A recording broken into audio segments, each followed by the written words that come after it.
welcome to History Talks. I'm your host, Will. This is Sebastian. In this episode, we continue our series on the Crusades, and we will be discussing the Sixth Crusade. So, Sebastian, tell me, how did the Sixth Crusade begin?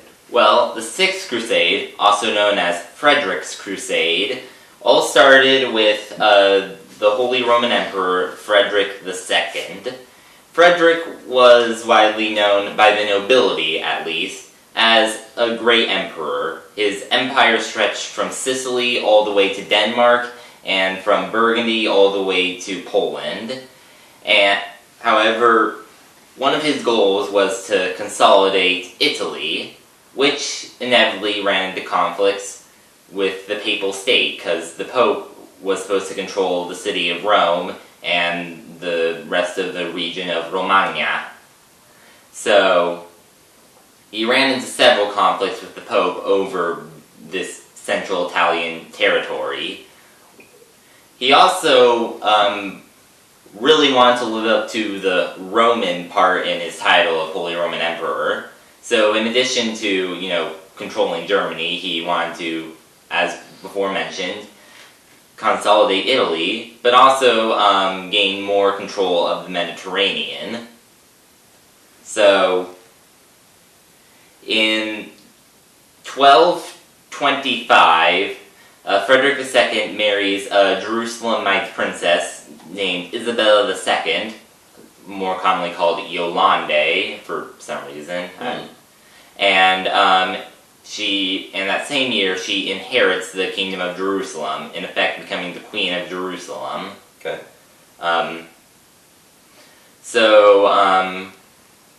So now the Holy Roman Empire is strong and seems an imposing threat to the papal state. So in 1227, Pope Gregorios XI excommunicates Frederick II. And Frederick II, he really does not want to be excommunicated.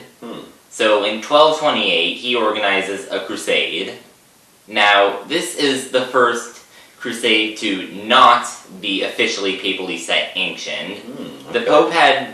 The Pope had been, wanting to organize something as a follow-up to the Fifth Crusade, but he hadn't called anything. Instead, Frederick II decided to do it himself. Okay, so this is something, when Frederick II began this crusade, this is something maybe the Pope wanted, but he did not specifically sanction it, and he also probably would not have chosen Frederick II because he had also excommunicated him.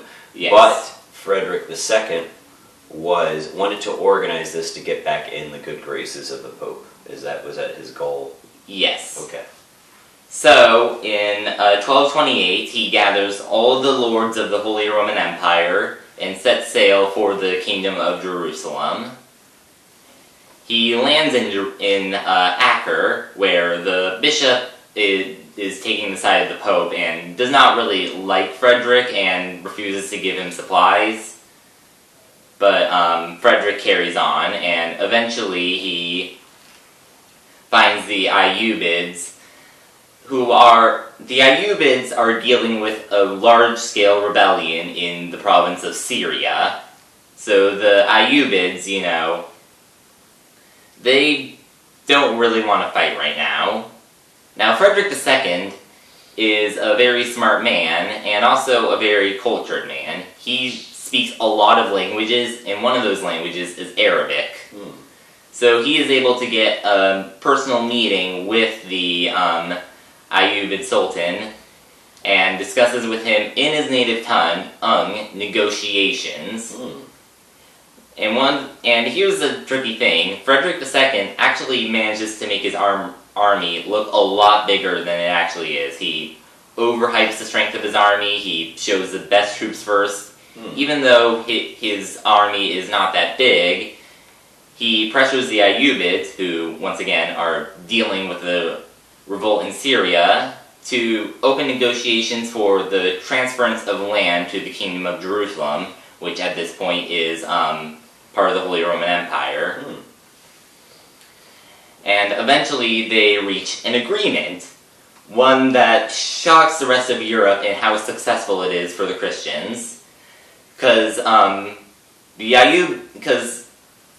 Ayyubids are willing to give up Nazareth, Bethlehem, a couple other tiny towns, and a good portion of the city of Jerusalem. Okay. And Frederick II was able to negotiate this due to the threat of him having this supposedly massive army, which he presented as having, which he didn't actually have. Supposedly having this massive army that he could march in, and he was able to come up with this agreement rather than go to war. Is that correct? Yes.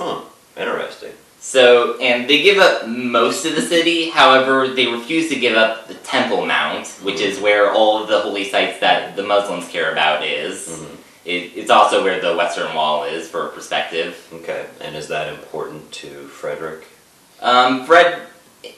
He would rather have the Temple Mount, considering it's where the Dome of the Rock is, which is where Abraham was prepared to sacrifice his son before God stepped in.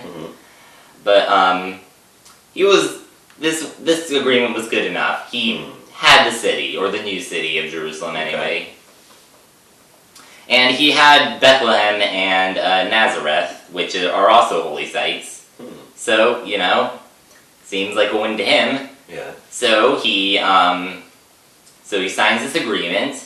He makes a pit stop in Cyprus to get the king of Cyprus to swear fealty to him. And he goes home.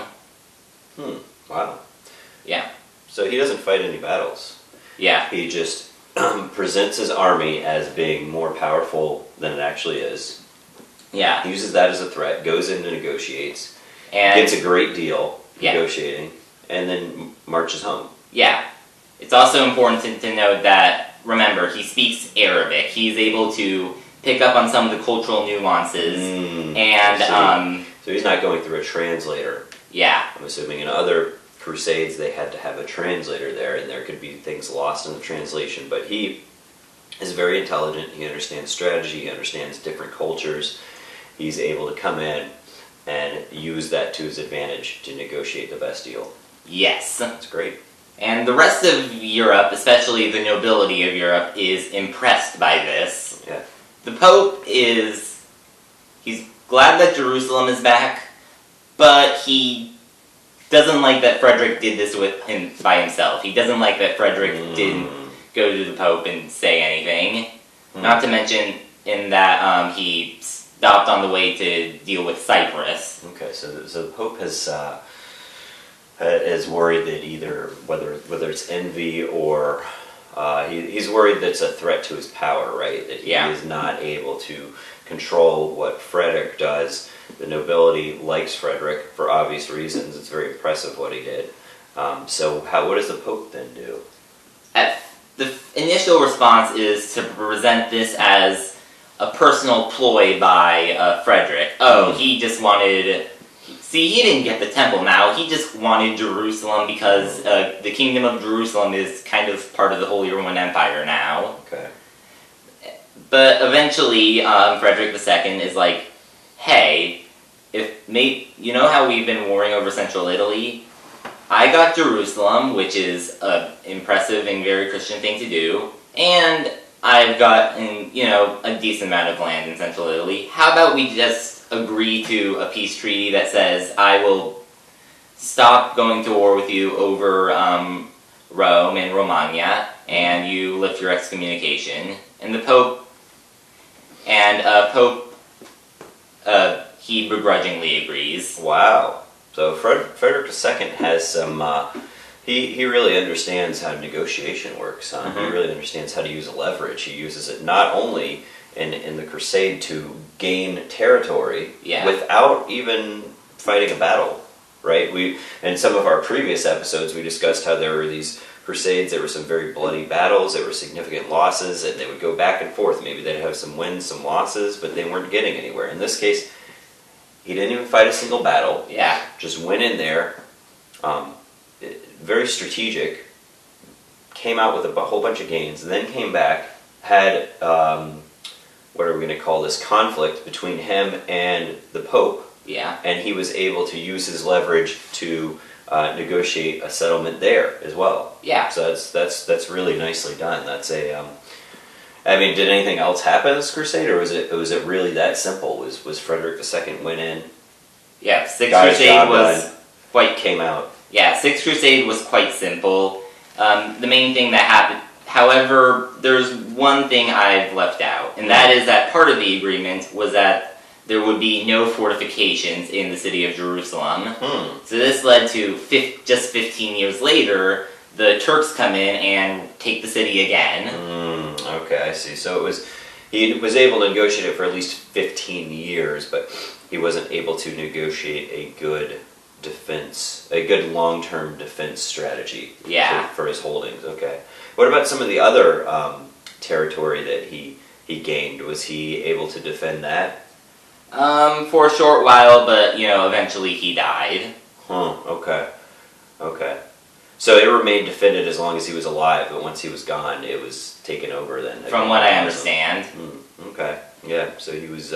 Sounds like he was very successful as a ruler then, at least in that campaign. Yeah, he was legendary in his own time, with the only point of disagreement on whether he's that great is that he also had a policy of decentralization of the German part of the Holy Roman Empire, which many historians argued delayed the unification of Germany by at least a couple centuries. Well, do you think that decentralization was good or bad? It could be argued that it was what led to a number of other conflicts and helped cause the decentralization of the HRE. Just ended up leading to even more decentralization. And while Frederick II's decentralization was mainly to keep the German states loyal, well, he doesn't have to worry about them as much. But successive kings would not have as much success in keeping these German states under their belt. So this ended up harming the HRE in the long run. Okay, so I understand. That's not necessarily related to the Crusades, which we're focused on right now. Yeah. But that's actually a really interesting topic, though. I didn't know about him. We could do another episode specifically on him. It sounds like. I'm really impressed by the way you describe how he was able to go in there and negotiate. Yeah. Is there anything else you wanted to say? Or I guess one question I had is, it sounds like Frederick II was able to negotiate a deal with the Pope. Yeah. The Pope begrudgingly accepted it. Is that correct? He accepted it only because he had to. So after that, a lot of times when people accept a deal that they were coerced or forced into taking, they seek to undermine it after that. Were there any problems with that after, or was it something that he accepted in good faith, and then after that it repaired it repaired things between Frederick II and the Pope? From what I understand, that Pope died a year after signing the treaty. Oh, okay. So he was able to. He didn't even have the chance to undermine after that. Yeah. Okay. Well, that's good. Yeah, it sounds like it was really well handled by Frederick. Is there anything else you'd like to discuss regarding the Sixth Crusade? No. Okay. Well, great. Well, good job, Sebastian. Thank you, everybody, for tuning in, and we will see you again in our next episode when we discuss the Seventh Crusade. Yep.